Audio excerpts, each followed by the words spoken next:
Pika e 4.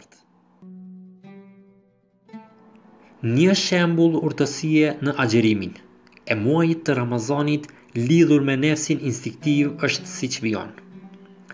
Nefsi instinktiv dëshiron të jetë i lirë dhe i pavarur, dhe e konsideron vetveten të jetë kështu.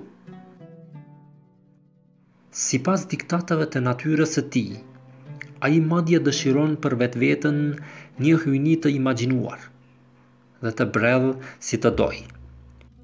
Nefsi nuk dëshiron të mendojë për qenien e vet që rritet, që lorëzon e zhvillohet nëpërmjet mirësive hyjnore të pafundme. Dhe sidomos në qoftë se ai do të posedonte pasuri e fuqi në këtë dynja. Dhe në qoftë se pavëmendshmëria do të ndihmonte gjithashtu. Ai do të glabëronte mirësitë e Allahut ashtu si një kafshë uzurpuese e kobash.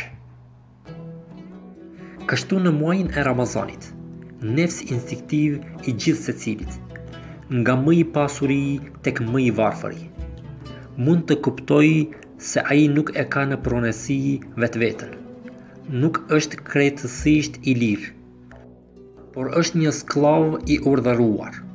Ai kupton se në qoftë se nuk do të merrte urdhër, ai nuk do të ishte në gjendje të bënte as edhe gjën më të thjeshtë e më të lehtë.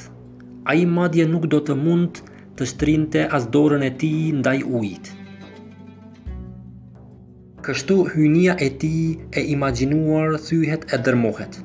Ai kryen adhurimin e tij dhe fillon të bëjë falëndrim, që është detyra e tij e vërtetë.